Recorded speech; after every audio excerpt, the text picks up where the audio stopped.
todos e obrigado por aguardarem. Sejam muito bem-vindos à divulgação dos resultados do segundo trimestre de 2025 da Apvida. Estarão presentes os senhores Jorge Pinheiro, CEO, Lucas Adib, vice-presidente de Finanças, e Naus, diretor de Relações com Investidores. Destaco aqueles que precisarem de tradução simultânea, que temos essa ferramenta disponível na plataforma. Para acessar, basta clicar no botão Interpretation e escolher a opção em inglês.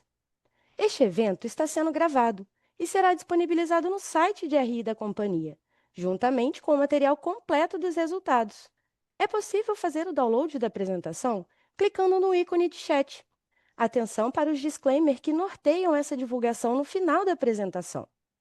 Durante a apresentação da companhia, todos os participantes estarão com o microfone desabilitado. Em seguida, iniciaremos a sessão de perguntas e respostas. Para fazer perguntas, vocês devem clicar no ícone Q&A na parte inferior da tela e escrever o seu nome, empresa e idioma para entrar na fila. Agora, passarei a palavra ao CEO, Jorge Pinheiro, que iniciará a apresentação. Jorge, pode prosseguir, por favor?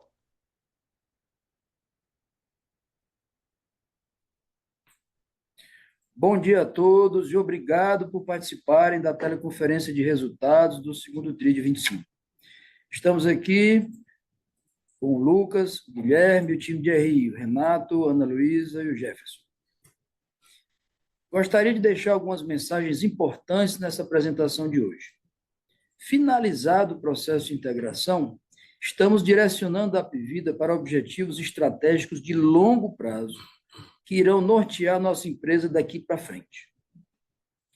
Todos os nossos esforços são no sentido de entender nosso cliente no centro de todas as decisões da companhia, com muito investimento na parte assistencial do nosso negócio. Conectado com isso, está o trabalho de expansão e qualificação da nossa rede própria, um pilar importante para garantirmos acessibilidade no longo prazo. Os investimentos na rede própria, por sua vez, nos habilitarão a continuar crescendo organicamente nossa base de vidas com muita qualidade e sustentabilidade. E, por fim, estamos liderando uma série de iniciativas para o avanço do uso da tecnologia e da inteligência artificial para transformar o cuidado em saúde no Brasil, acelerando nossos esforços em tecnologia e inovação. Começando pela qualidade assistencial, estamos colocando de forma crescente o beneficiário no centro de nossas atenções.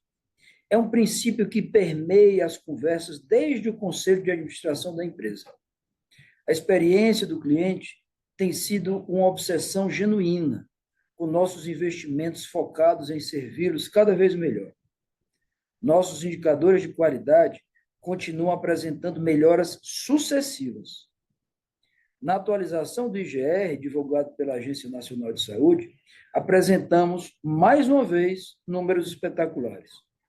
O IGR da operadora NDI Saúde, com foco em São Paulo, atingiu o seu melhor patamar dos últimos anos, em linha com a trajetória de melhora que já vínhamos sinalizando nos últimos calls. Seguimos avançando com muita disciplina na nossa agenda de investimentos, na expansão da nossa rede própria e aumento da verticalização. Em linha com o que havíamos planejado e anunciado no final de 24, divulgamos recentemente o nosso plano diretor para o Rio de Janeiro, com destaque para o novo hospital de altíssima complexidade na Cidade Nova, dentre várias outras unidades na região metropolitana. Os investimentos em infraestrutura própria garantem maior controle dos indicadores de qualidade assistencial e habilitam o nosso crescimento responsável e sustentável. É um círculo virtuoso. E por falar em crescimento orgânico, adicionamos 58 mil beneficiários em saúde no segundo TRI, com controle dos cancelamentos e maior venda de planos corporativos, com o individual e adesão também crescendo. Após a sazonalidade desfavorável e impacto do processo de integração no primeiro trimestre, retomamos com vigor o crescimento.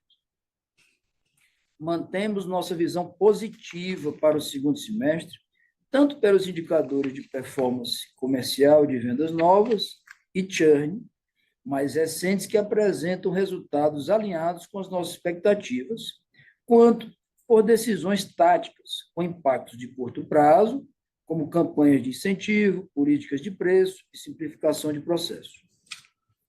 Olhando um pouco mais para frente, também esperamos melhorias com iniciativas como o lançamento da nova grade de produtos, revisão da jornada dos corretores e redesenho do processo de implantação de novos contratos, dentre outras ações. Falando agora sobre a sinistralidade.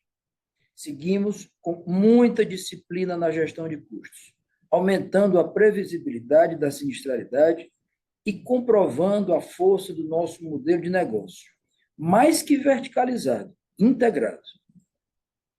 Antes de falar sobre os números do período, uma pequena observação. Após a conclusão do processo de integração, fizemos uma revisão ampla da nossa base de custos e despesas e identificamos certas despesas administrativas diretamente ligadas ao atendimento assistencial.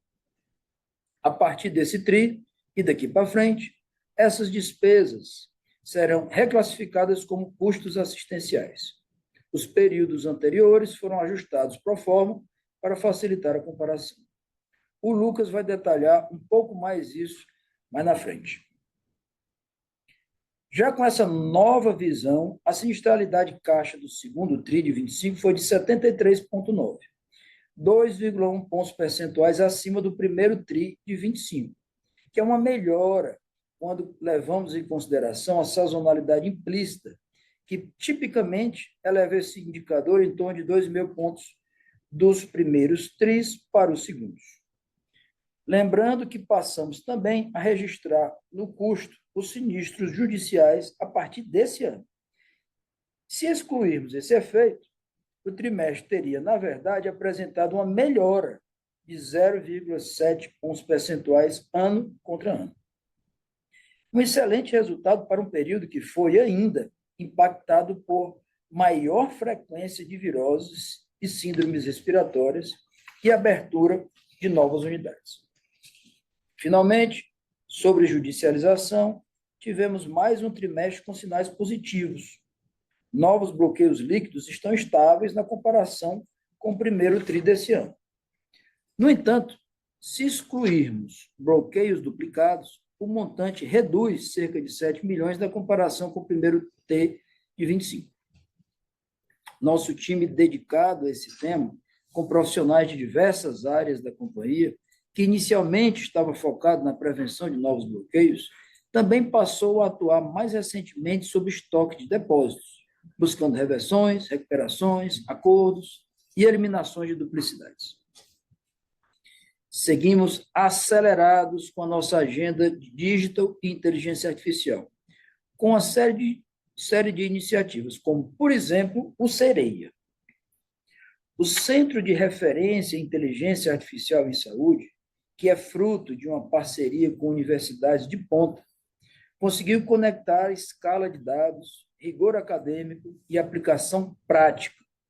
São modelos proprietários de IA, já incorporados à rotina assistencial, usados para prevenir doenças, apoiar diagnósticos, personalizar tratamentos e otimizar recursos. Os resultados são concretos. 72% de precisão na detecção precoce da doença renal crônica, contra apenas 22% de métodos tradicionais. Predição de risco de câncer de mama, com até 5 anos de antecedência. E a assistente virtual Maria, com IA maiúsculos, que já realizou mais de 50 mil interações com quase 99% de aprovação. Iniciativas como essa estão sendo priorizadas e acompanhadas pela alta gestão como tema estratégico. Finalizando aqui, gostaria de dizer que estou indo para Recife na sequência desse call para o lançamento do programa federal Agora Tem Especialistas no nosso novo hospital da cidade, o Ariano Suassuna. Estarei também com a Presidência da República, o Ministério da Saúde, aderindo ao programa que amplia o acesso a consultas, exames, cirurgias e tratamentos especializados, usando de forma coordenada as capacidades do setor público e da rede privada para reduzir as filas de espera e garantir cuidado no tempo certo. Alinharemos nossa oferta às prioridades definidas pelo programa, direcionando a capacidade ociosa da nossa rede própria de atendimento para onde há maior necessidade. Agradeço a todos os nossos colaboradores, médicos, dentistas, corretores, fornecedores e conselho de administração. Agradeço, sobretudo, aos nossos clientes pela confiança que depositam em nossa companhia. Seguimos firmes no nosso propósito de democratizar uma saúde de qualidade ao brasileiro. Agora prosseguiremos com os destaques financeiros. Lucas, por favor. Obrigado. Obrigado, Jorge. Olá a todos e obrigado por participarem. É um grande prazer estar com vocês em mais um call de resultados da empresa. Antes de falarmos do nosso resultado em si, eu quero abordar de imediato 3 temas que são importantes para esse trimestre. A questão do ressarcimento ao SUS, a judicialização e a reclassificação custo e despesa, que vinha falando com vocês há um tempo e concluímos agora no segundo trimestre. Começando com o RESUS, slide 3, trouxe aqui um material para auxiliar no entendimento do processo do RESUS. Vou dar um breve passo atrás para situarmos e pacificarmos isso.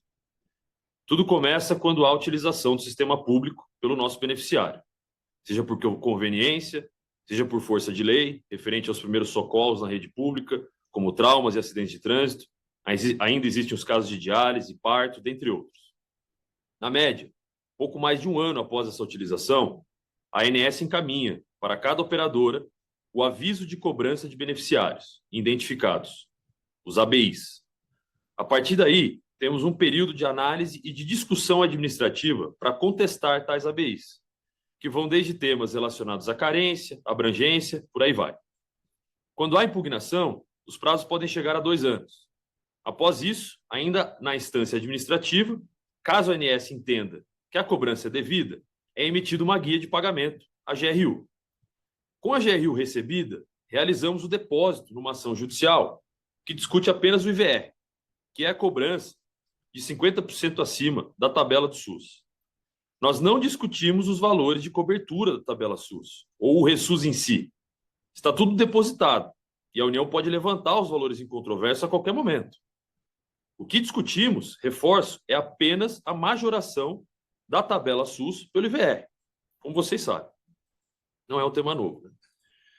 É com a GRU recebida que o histórico de cobrança é sensibilizado, o HC, que é o quociente de uma divisão simples entre GRUs e respectivas ABIs.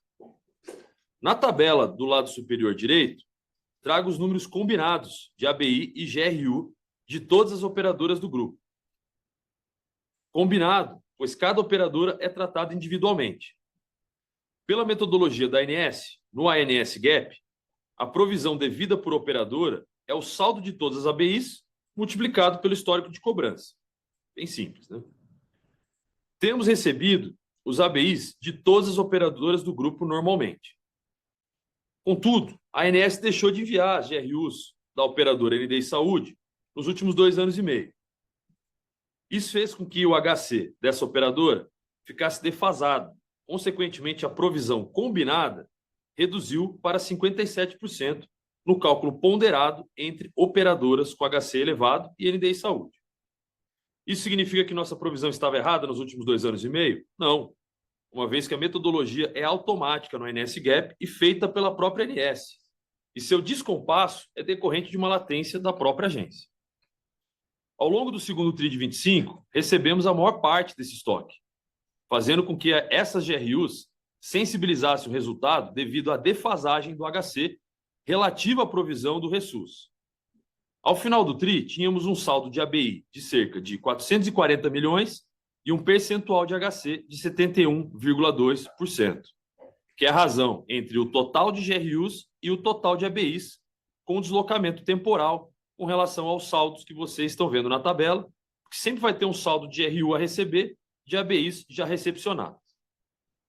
Para deixarmos de ficar expostos a essa volatilidade e eventuais latências no recebimento de ABIs e GRUs, A partir deste trimestre, criamos uma metodologia própria no IFRS de cálculo da provisão para ressus combinado, a fim de refletir a realidade operacional calcada em estatística básica.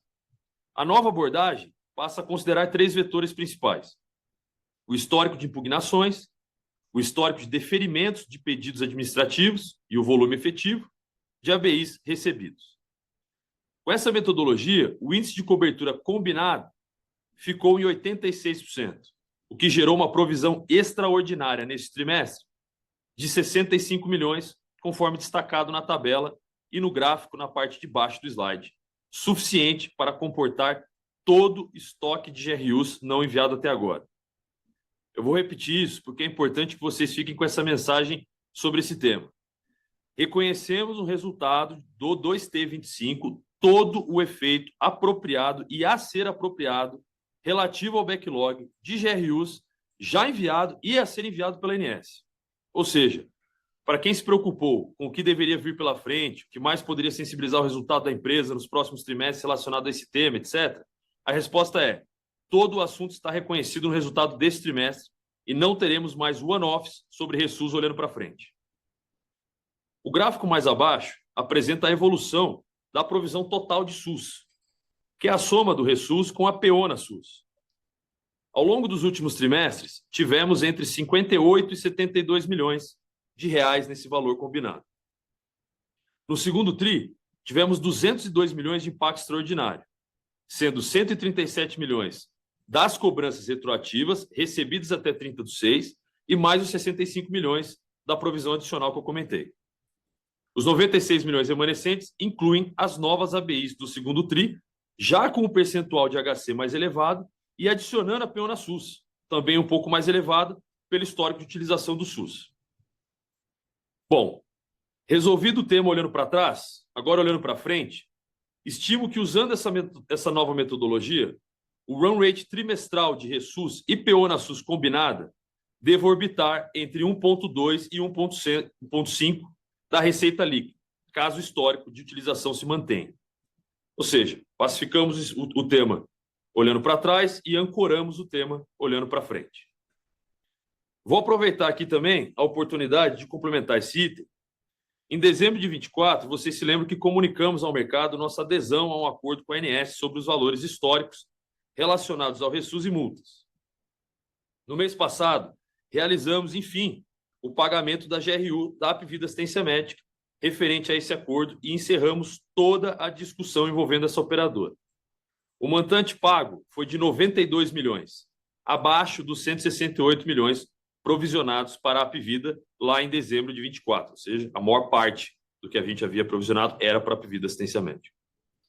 Ainda, a companhia recebeu manifestação da ANS com entendimento distinto sobre o momento do registro contábil da adesão ao acordo. Na visão da ANS, o registro deveria ser efetuado após a compensação dos depósitos judiciais e a realização dos pagamentos das GRUs. A administração da companhia avalia que essa diferença no entendimento contábil da ANS decorre de uma interpretação conceitual específica sobre o tema.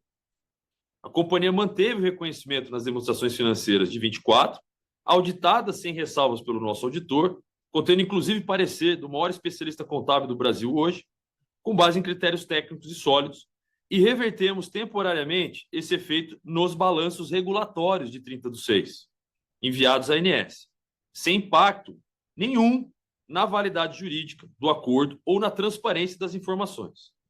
À medida em que a ANS envia as GRUs remanescentes e os pagamentos sejam efetuados, ou conforme o caso, sejam concluídas as compensações dos depósitos judiciais, os balanços regulatórios a serem entregues à ANS nos trimestres subsequentes voltarão a reconhecer os efeitos do acordo.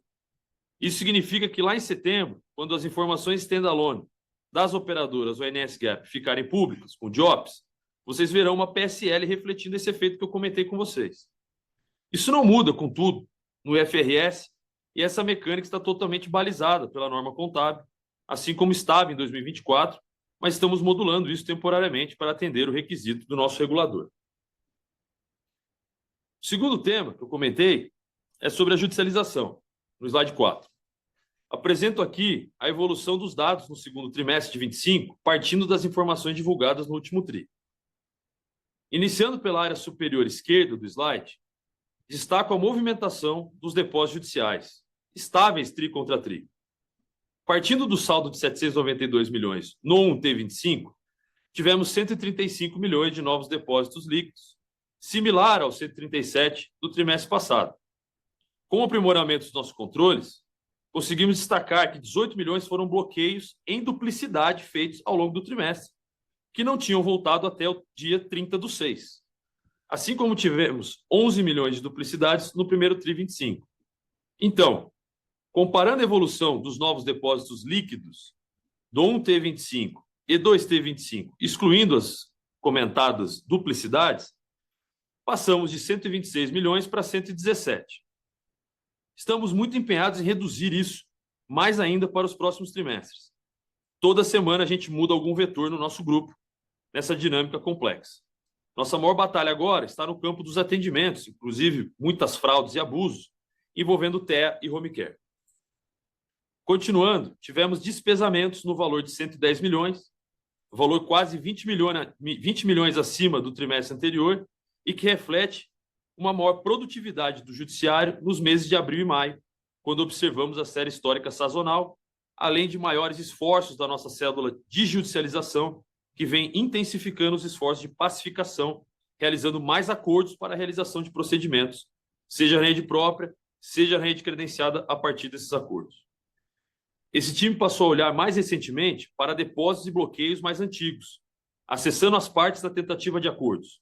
Isso libera provisões para alguns casos, mas acelera o despesamento, uma vez que são acordos cursados no ambiente judicial e envolvem liberações para as contrapartes de valores historicamente bloqueados.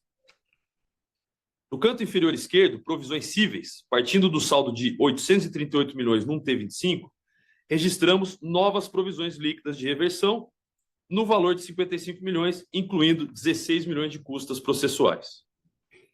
77 milhões de pagamentos de contingências e 33 milhões de atualização monetária, que passou a ser feita de forma padronizada desde o quarto trimestre. Com isso, o saldo de provisões ao fim do trimestre foi de 859 milhões, correspondendo a 104% de cobertura dos depósitos, ligeiramente estável em relação aos 106 do 1T25. Olhando para o gráfico no lado superior direito, temos a composição das despesas com contingências, onde 56 milhões são de natureza trabalhista, tributária e multa ANS, 15 milhões acima do trimestre anterior, 110 milhões dos despesamentos de depósitos judiciais cíveis e 55 milhões em novas provisões, que totalizam 165 milhões, que trafegam no resultado, 23 milhões a menos que um T25. As contingências indicadas anteriormente somadas ao despesamento totalizam 220 milhões, o que representa 2,9% da receita líquida, também estável na comparação com o T25, conforme o gráfico no canto inferior direito. O terceiro tema, antes de entrar no resultado em si, é a conclusão do nosso projeto de reclassificação custo-despesa. Ao longo do primeiro semestre deste ano, após a integração de sistemas e consolidação dos nossos planos de contas, fizemos uma ampla revisão da base de custos e despesas da companhia. Durante esse processo, identificamos que determinadas despesas administrativas estavam diretamente relacionadas ao atendimento assistencial, como o Jorge comentou, e, portanto, passaram a ser reconhecidas como custo. A partir desse trimestre, essas despesas foram reclassificadas como custos assistenciais e ajustamos pro forma desde o começo do ano passado para vocês poderem comparar adequadamente. Essa mudança tem efeito positivo pela otimização de alíquota indireta, além de ajudar nas negociações anuais de reajuste e na captura pela ANS dos custos efetivos dos planos individuais e familiares, sensibilizando o reajuste anual autorizado para essa modalidade. Isso tudo estando rigorosamente alinhado às melhores práticas contábeis, que é a origem desse trabalho. É bom reforçar. Dessa forma, os gráficos que veremos a seguir de sinistralidade, despesas administrativas e de vendas foram elaborados com o objetivo de conciliar as visões antes e depois da reclassificação, destacados nos blocos pontilhados as adições e reduções de cada grupo de contas, assim como a linha cinza tracejada, representando o percentual da receita líquida antes dos ajustes, conforme apresentado ao mercado nos trimestres anteriores. A gente se esforçou aqui para ser bastante intuitivo e o mais claro possível, mas eu reforço que o nosso time de RI está 100% à disposição para dirimir as dúvidas e ajudar vocês a navegarem bem o assunto. Agora, iniciando os resultados da companhia em si, pelo slide 5, a receita líquida atingiu 7,7 bi no 2T25, um crescimento de 7,3% em relação ao 2T24, impulsionado pela receita de planos de saúde, reflexo da nossa política esperada de reajustes. Na venda de serviços médicos hospitalares, a receita ficou praticamente estável na comparação com o tri anterior, por conta da redução da oferta de leitos para terceiros, priorizando o atendimento aos nossos beneficiários, decorrente do aumento de frequência do trimestre. No slide 6, estamos empolgados com a retomada do crescimento orgânico e como esperamos que isso será uma tendência daqui para frente. Crescemos os 58 mil beneficiários de planos de saúde, impulsionado pelos planos corporativos, canal aqui mais aquecido nesse primeiro semestre. Também apresentamos crescimento em planos individuais e no coletivo por adesão, ao passo que o segmento PME, aquele de até 99 vidas, segue um pouco mais pressionado, ainda devido ao ambiente competitivo na R2, Regional 2. Na parte de baixo do slide, observamos a evolução do ticket médio, que avançou 8,2% entre 2T24 e 2T25, crescimento explicado pelo aumento de 7,2% no preço líquido, oriundo majoritariamente dos reajustes com sensível contribuição novamente do mix. Para 2025, a expectativa é de reajustes médios mais moderados do que os praticados por nós em 24, com redução de cerca de 1 a 2 pontos percentuais no consolidado, com variação por carteira e praça, já que a sinistralidade segue sob controle e em níveis próximos aos que perseguimos em bases analisadas. Passando agora para o slide 7, considerando o efeito da reclassificação entre custo e despesa, a sinistralidade caixa no 2T25 foi de 73,9%, linha laranja, 2,1 pontos percentuais acima do 1T25, melhor que a sazonalidade mencionada pelo Jorge, e já explicada por ele. Achamos esse resultado forte e vou explicar por quê. Primeiro, é importante lembrar que pelo nosso histórico do setor, sempre há um aumento de volume de atendimentos nos segundos trimestres em relação aos primeiros, que é o fator sazonal. Mas além da sazonalidade padrão, neste segundo tri, tivemos a frequência pressionada pelo início tardio e duração mais longa do período de viroses no norte e nordeste do país. Também houve antecipação do clima frio no sul e sudeste, aumentando as incidências de doenças respiratórias e crônicas ligadas ao clima.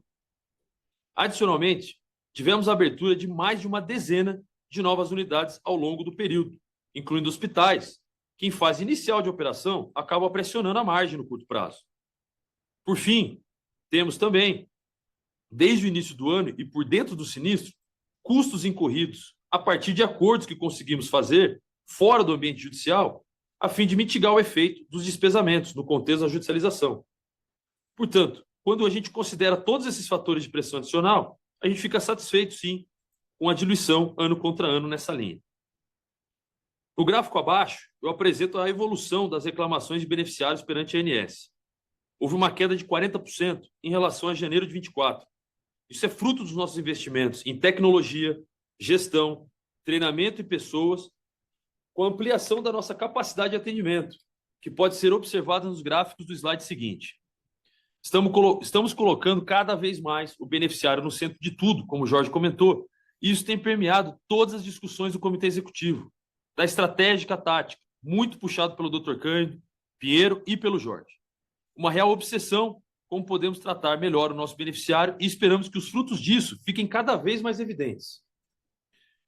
Neste primeiro gráfico, temos realizado aproximadamente 8% mais consultas e internações per capita com relação ao T24 e mantendo elevados patamares de verticalização, diluindo a sinistralidade, como pode ser visto no gráfico da parte inferior. No slide 9, apresentamos as despesas administrativas caixa, com as áreas pontilhadas, mostrando a redução em D&A, oriunda da reclassificação de custos e despesas, bem como a realocação dos sinistros judiciais para custo. Isso representou 75 milhões no 1T25 e 85 milhões no 2T25. Vou tomar uma aguinha aqui.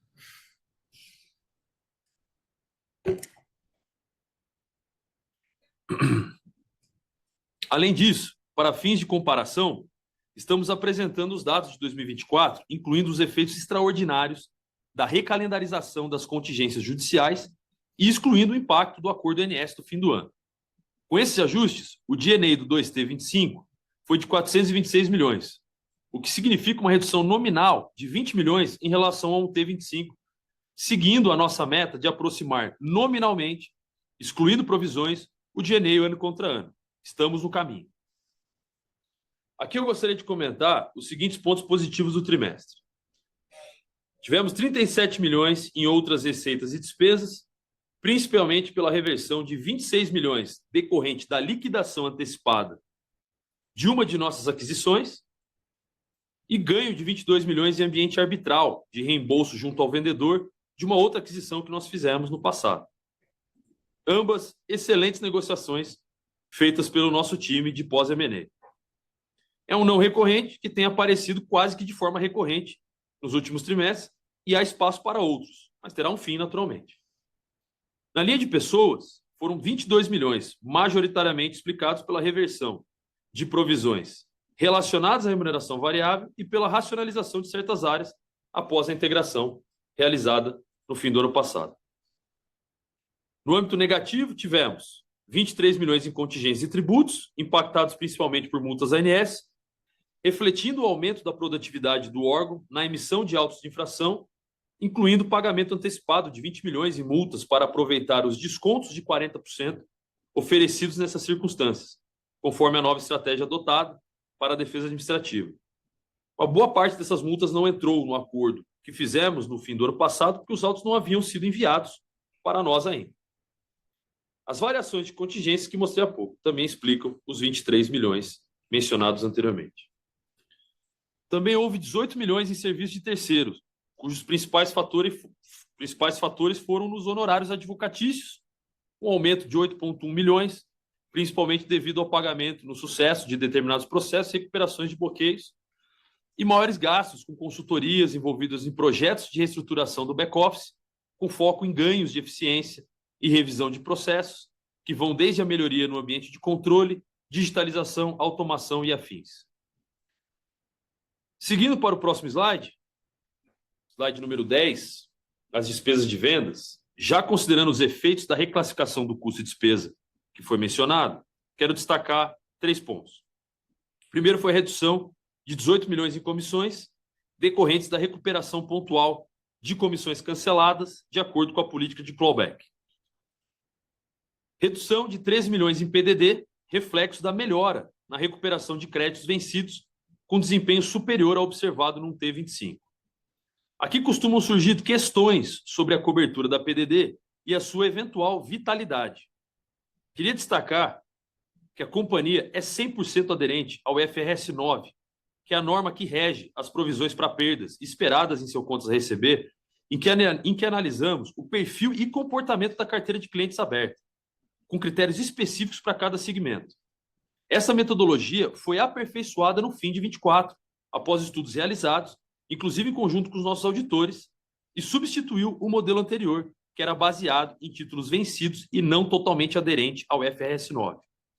Olhar a cobertura por aging, portanto, passa a perder um pouco de sentido.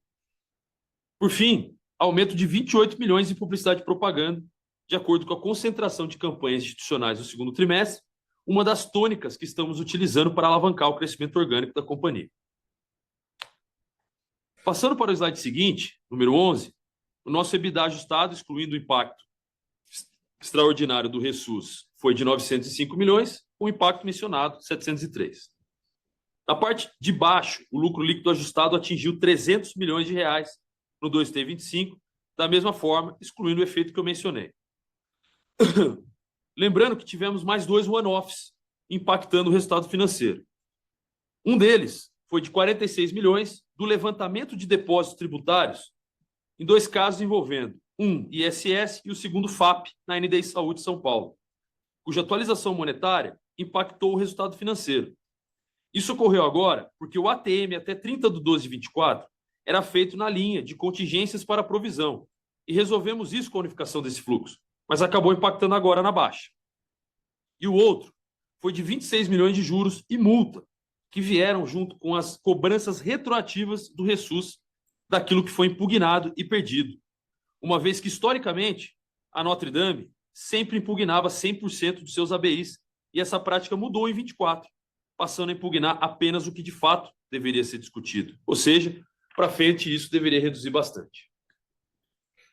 No slide 12, do lado esquerdo, fluxo de caixa livre, partindo dos 703 milhões de EBITDA ajustado, os pontos mais relevantes foram 6,9 milhões de pagamento de IRCS no 2T25, significativamente inferior ao IRCS corrente apurado no período, de 44 milhões. Os pagamentos realizados no 1T25 foram suficientes para cobrir substancialmente o imposto apurado no 2T25, na sistemática do lucro real anual, pagamento por antecipação. No acumulado do primeiro semestre de 25, a diferença entre o imposto pago, caixa, e o imposto corrente soma ainda 11 milhões, representando valores ainda a serem usados nos trimestres subsequentes, entre outras alavancas internamente disponíveis.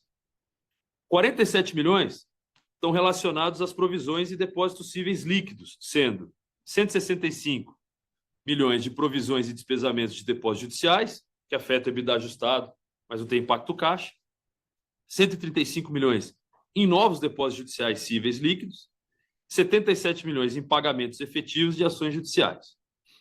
Adicionalmente, foram 87 milhões de ressus, sendo os efeitos não caixa da provisão extraordinária de ressus e PO na SUS, e 103 milhões em operações recorrentes da companhia, incluindo principalmente contas a receber de clientes, comissões e provisões de contas médicas.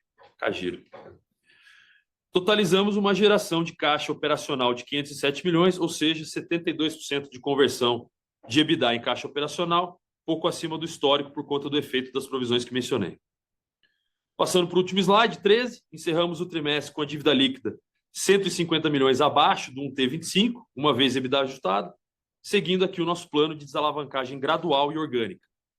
A mensagem final que eu queria deixar aqui para vocês é que, a despeito das explicações feitas acima, anteriormente, que fazem parte dessa jornada de melhoria e fortalecimento interno, os KPIs operacionais da empresa mostram a consistência do nosso negócio. Sinistralidade encaixada, com judicialização em declínio e forte melhoria dos níveis de reclamação e qualidade assistencial, retomada do crescimento orgânico e geração de caixa robusta. Enfim, encerro aqui a apresentação, agradeço novamente pela paciência e atenção de todos e abro para perguntas, seguindo à disposição. Muito obrigado. Agora, iniciaremos a sessão de perguntas e respostas para investidores e analistas. Ao ser anunciado, uma solicitação para ativar o seu microfone aparecerá na tela e, então, você deve ativar o seu microfone para fazer perguntas. Solicitamos, por gentileza, que façam no máximo 2 perguntas por analista e que sejam feitas todas de uma única vez. Vamos à nossa primeira pergunta. É do Vinícius Figueiredo, do Itaú BBA. Vinícius, iremos habilitar o áudio para que você possa realizar a sua pergunta. Vinícius, pode prosseguir, por favor? Bom dia, Jorge, Lucas. Bom dia, time. Obrigado por pegar a minha pergunta. Acho que eu queria abordar em relação a crescimento, tá? Acho que a empresa vem adotando um discurso de uma retomada de crescimento, começando no segundo tri, né? Não se cessando aí no segundo tri, né? Mas um segundo semestre ainda mais forte. Quando a gente vê o resultado do segundo tri, né, a gente consegue observar que tanto as vendas brutas quanto o churn melhoraram bem sequencialmente. Tentando entender aqui, entre os dois, né, entre o churn e o gross adds, qual que seria o principal vetor para melhora aqui no segundo semestre? Se vocês puderem comentar um pouco de vendas brutas, que se você já tem algo no radar, alguns contratos que já estão firmados aqui para entrar no segundo semestre, ou o churn ainda teria um espaço para melhorar, né? Acho que a gente consegue observar tanto no gráfico da NIP, também no gráfico de utilização, que o nível de qualidade de serviço entregue para o cliente ele vem aumentando bastante, então talvez isso aqui ainda não tenha sido 100% refletido no churn. E aí o segundo ponto seria em relação ao ambiente competitivo, né? Aí observando um pouquinho o resultado das outras empresas listadas dentro do setor de plano de saúde, a gente consegue ver que o ticket ele desacelerou não somente por conta do reajuste menor, mas também parte de um esforço de competitividade, né? O quanto que isso, na opinião de vocês, pode afetar um pouco a dinâmica, seja na dinâmica de crescimento ou no ticket mesmo, e se no produto de PPO, talvez isso daqui seja um dos vetores aqui que acabaram segurando um pouco o crescimento nesse segmento específico. São essas as minhas dúvidas. Obrigado.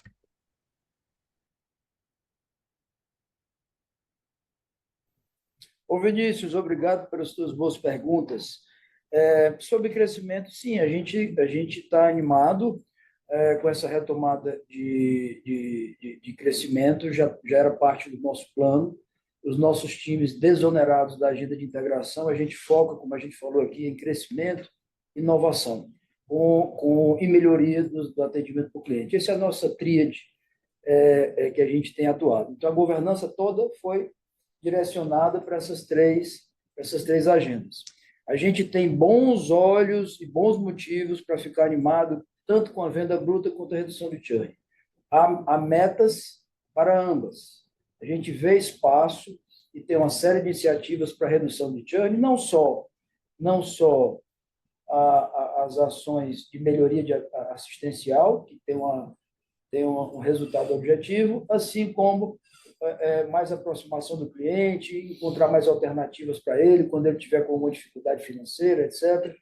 E montamos células para isso também. Então, a gente acha que vai ter boa resposta do lado do churn. Do lado das vendas, nós sim já temos alguns contratos relevantes, contratos bem grandes, não só no Etibol, mas também no PPO, já assinados, que serão implantados ao longo do terceiro e do quarto tri.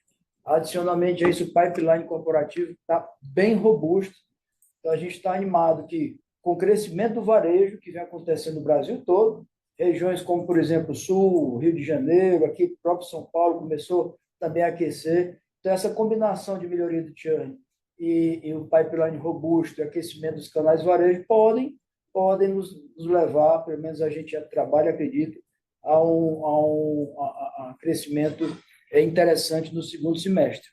Com relação ao ambiente competitivo, a empresa atua nacionalmente. E a gente olha em algumas cidades específicas, como é o caso aqui de São Paulo, uma competição maior, o que a gente não vê em outras regiões brasileiras.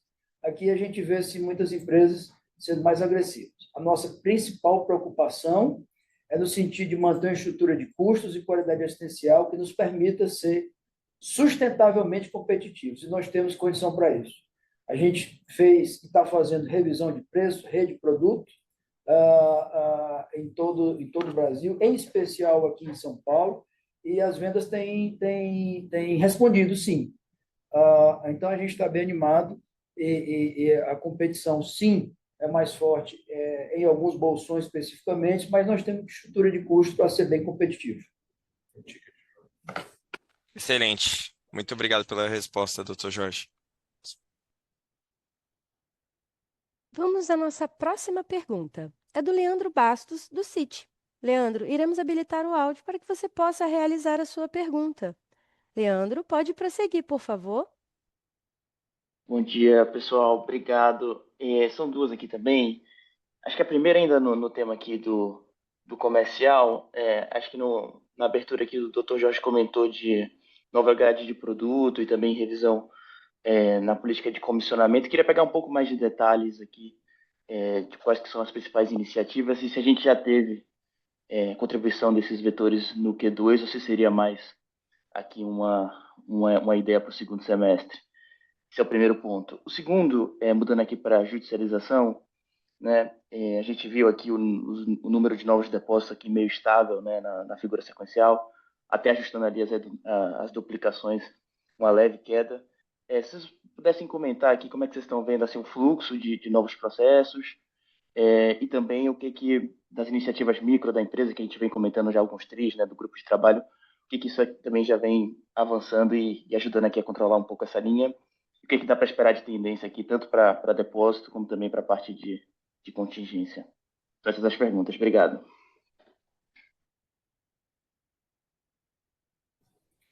Leandro, obrigado pelas suas perguntas. Eu pego aqui a do comercial, depois pedir para o Lucas falar sobre judicialização. É assim, a gente tem feito uma série de medidas aqui na área comercial. A primeira delas, como eu falei, do ponto de vista de governança. Vários rituais novos de gestão, que a gente chama aqui internamente de crescimento orgânico, que passam pela desburocratização da venda, através de novas tecnologias e simplificação do processo, para que isso ocorra com muita facilidade, para que o vendedor consiga vender com muita velocidade e assertividade. Aproximação do corretor para dentro de casa, e nós, na casa do vendedor, entendendo demandas, dentro de um dinamismo de mercado que requer que a gente seja muito rápido. E dentro desse espírito, fizemos uma série de mudanças que envolvem não só bonificações na área comercial, mas também melhorias em processo. E fruto desse trabalho, a gente tem rituais aqui internamente que nos permite quase que diariamente fazer customizações em preços e produtos para que a gente atenda nacionalmente as demandas vinda do comercial. A gente soltou uma série de novos produtos, mas ainda há novos produtos que já estão prontos, que serão implementados em agosto e setembro. Isso tem sido uma dinâmica. A empresa tem conseguido, nacionalmente, escutar mais as demandas locais e construir novos produtos de uma maneira, de novo, dinâmica. Mas a grande parte de produtos, uma parte nova de produtos entrou agora em agosto e tem mais uma agenda para o início de setembro, que isso deve nos ajudar a turbinar vendas. Essas são as principais iniciativas. Lucas, por favor, fala de judicialização. Perfeito. Leandro, a gente, falando aqui sobre o fluxo, né, acho que tem três vetores da tua pergunta sobre judicialização. Primeiro, sobre o fluxo segue estável.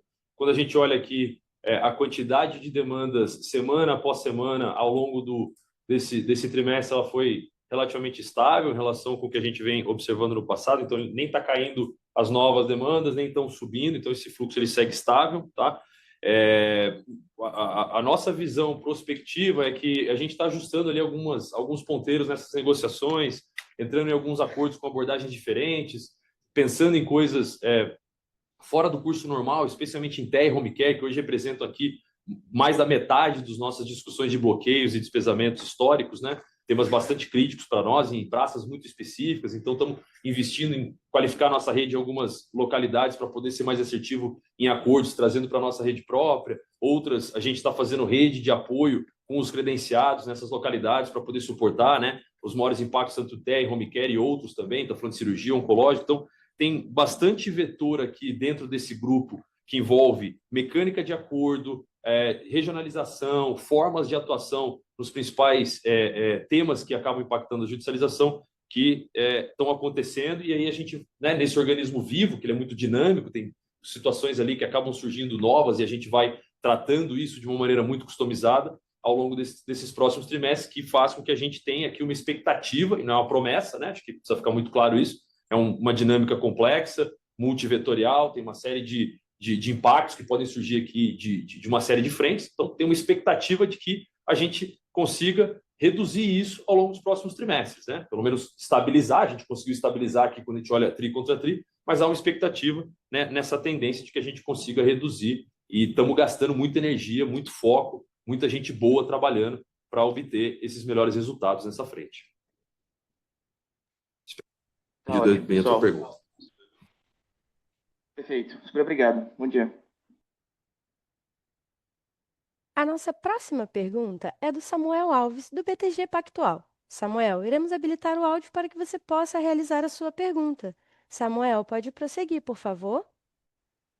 Bom dia, doutor Jorge, bom dia, Lucas, bom dia a todos.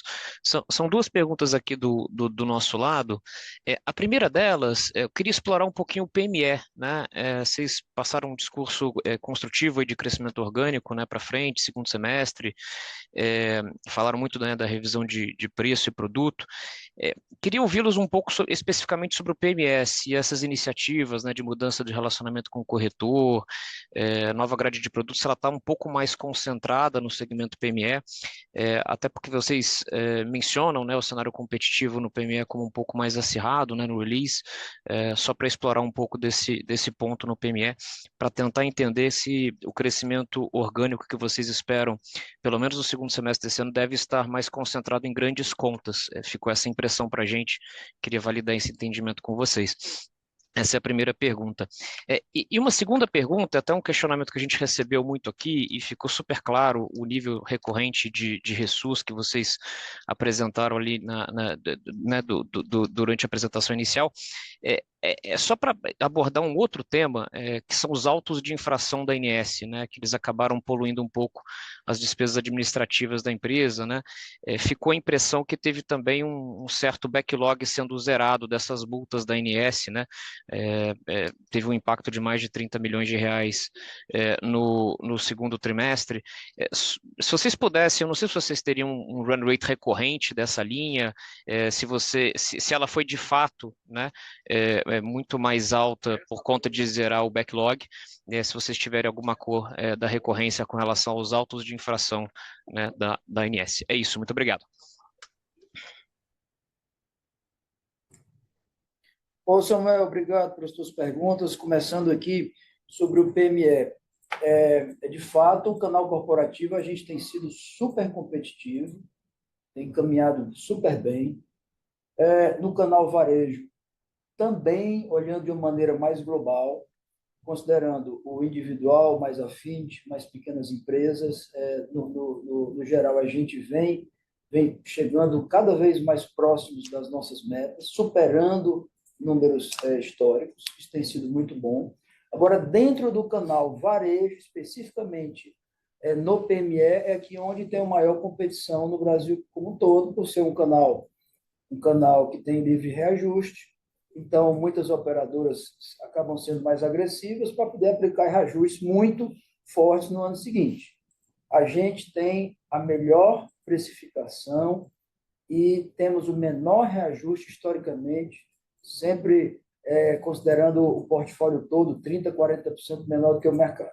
Mas mesmo aqui para o PME, onde a gente vê uma agressividade maior em algumas poucas praças do Brasil, a gente está lançando, e aliás, lançou ontem, uma série de melhorias, mais tecnologia, inclusive precificador, em que vários dos corretores conseguem fazer na ponta precificação em tempo real, não requerendo cotação da empresa, e também fizemos revisão de preço, produto e rede, para que a gente tenha a devida competitividade, com sustentabilidade e previsibilidade para o cliente. Isso é a coisa mais importante que a gente tem que fazer. Previsibilidade para o cliente, um bom atendimento. Então, a gente fez mexidas aqui no PME e vamos aguardar a resposta nos próximos dias, tá? E passo aqui agora para o Lucas para falar a segunda parte. Samuel, eu dividi aqui em três pequenos tópicos aqui para te responder. De fato, a ANS aumentou a produtividade, acelerou o envio de determinados autos, né? Isso acabou impactando aqui o trimestre. A gente vem num processo de constituição de provisão para essas multas, então não esperamos aqui para os próximos trimestres volumes adicionais ao que a gente reconheceu aqui no segundo trimestre, mas é um trabalho aqui que a gente vem fazendo ao longo desse período. E o terceiro ponto, que eu acho que é um ponto muito importante, e ele clarifica muito a visão prospectiva, ou seja, a visão futura em relação a esses autos. Quando você olha a diferença do tamanho de NIPs que a gente tinha 2 anos atrás, há 1 ano atrás, por quanto que a gente está reportando de NIP agora, isso vai fazer com que essa linha reduza muito mais do que a gente está recebendo ou eventualmente já recebeu, né? Dependente da flutuação de variação da ANS, justamente porque estamos aqui numa tendência muito forte de redução de NIP, né? Que no final do dia é o nascedouro desse tema. Então, quando a gente olha para frente, a segurança que eu quero passar para vocês é que, uma vez que a gente está, e sempre fomos em Apvida, né? Mas quando a gente olha a companhia combinada aqui, extremamente obsessivo em reduzir NIP e não ter nada que escape na NIP, e a NIP, isso está refletindo no dado, as multas deveriam ser muito menores olhando para frente, né? Uma questão aí de consequencial lógica de que esse valor deveria cair pela quantidade de NIPs menores que a gente tem hoje. Tá super claro. Obrigado, Lucas. Obrigado, Jorge. Bom dia. A nossa próxima pergunta é do Joseph Giordano, do JP Morgan. Joseph, iremos habilitar o áudio para que você possa realizar a sua pergunta. Joseph, pode prosseguir, por favor? Olá, bom dia a todos. Bom dia, doutor Jorge, Lucas, obrigado pela minha pergunta. Eu queria explorar 2 pontos aqui, acho que talvez a discussão comece a ficar mais construtiva agora, com todas as provisões feitas, maior visibilidade em questões de SUS e ANS. Então, eu queria explorar com vocês algumas coisas estruturantes. Então, acho que a primeira delas, né, o doutor Jorge comentou um pouquinho que dentro do pipe de vendas tem até contratos PPO, então eu queria entender a cabeça de vocês para com esse produto. Então, se a gente tem talvez novidades aqui ou alguma área nova na companhia sendo estruturada para operar de maneira mais consistente ou, digamos, até mais agressiva na venda desse produto. E o segundo ponto, a gente começa a ver, né, a agenda comercial voltar cada vez mais no foco, né, da nossa discussão. Então, eu queria entender de vocês, se vocês enxergam alguma necessidade de ajuste, né, seja de canal, seja canais internos, né, para fortalecer mais essa venda e até essa presença maior no PME, que entra muito mais esse canal de corretora. Muito obrigado. Joseph, ótimas perguntas. Sim, a gente tem mirado uma série de ações nos produtos PPO. Dentre elas, eu gostaria de ressaltar os investimentos em rede própria que a gente tem feito. Estamos inaugurando esses dias, ainda em agosto, a nossa primeira unidade de diagnóstico e ambulatório, de uma maneira geral, premium, focado nos produtos PPO aqui na Brigadeiro Luiz Antônio. É uma unidade de quase 6 mil metros quadrados, onde vai ter tudo de diagnóstico, várias especialidades médicas e terapias, focadas especificamente para esse público. Assim como a gente inaugura a rede Advance de hospitais, em Recife, acabamos de inaugurar o Ariano Suassuna, tem lá 20% dos leitos são dedicados a esse público. Aqui em São Paulo, os 2 novos hospitais que estão em construção, na Brigadeiro e o outro na 23 de maio, também tem essas características. No Rio de Janeiro, a gente anuncia, há uma semana, 10 dias atrás, o nosso plano diretor e o nosso principal hospital vai ter áreas exclusivas para esse público. Então, o que a gente está querendo dizer aqui é que a gente cria um conceito diferente de PPO, onde o usuário vai ter uma livre escolha, dentro dos seus 5 níveis de produto que a gente tem no PPO, mas vai ter também uma opção ou direcionamento de acordo com o nível do PPO, com o nível de hotelaria e serviços muito mais elevado. Aqui, a gente procura estar próximo da demanda, geograficamente, fisicamente, do nosso cliente, com serviços iguais ou superiores aos oferecidos, mas com uma atratividade, uma competitividade comercial.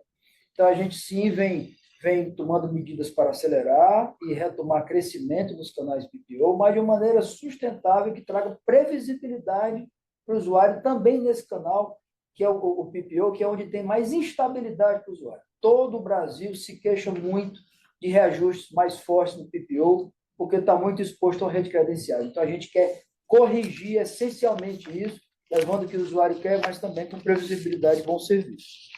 Com relação a ajustes de canais, do canal, dos diversos canais, olha, a gente tem feito muita coisa, nos canais varejo especificamente, muita tecnologia embarcada, mas muita IA, muito relacionamento com grandes bancos de dados, grandes empresas brasileiras.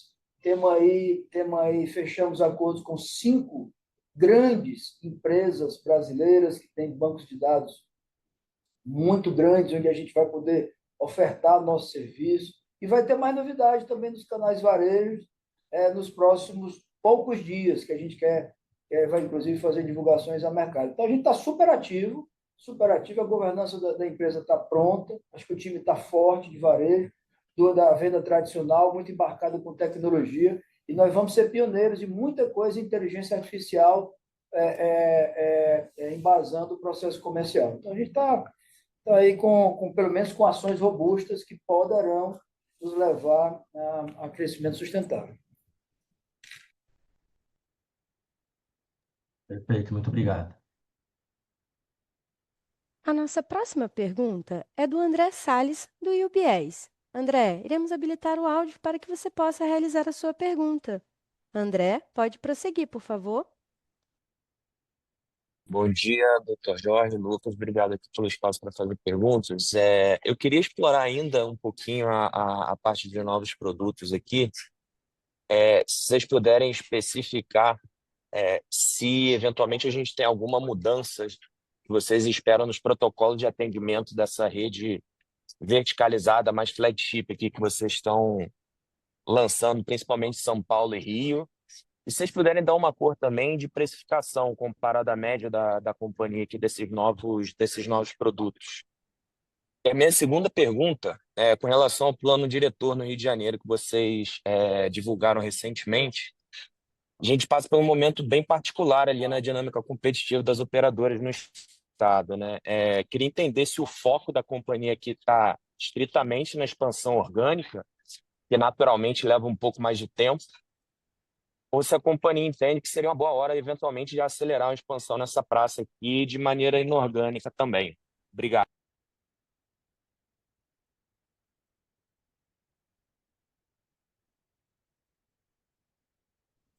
André, obrigado pelas tuas perguntas. É assim, aqui dos produtos PPO, basicamente, a gente tem uma rede de produtos, que é o 600, que é o Advance, 700, 800, 900 e 1000. Naturalmente, a precificação varia com o tamanho da oferta da rede. Então, nós temos, nos produtos mais básicos, do Advance 600, por exemplo, uma presença maior de rede própria. Quando vai para o 700, diminui mais a rede própria.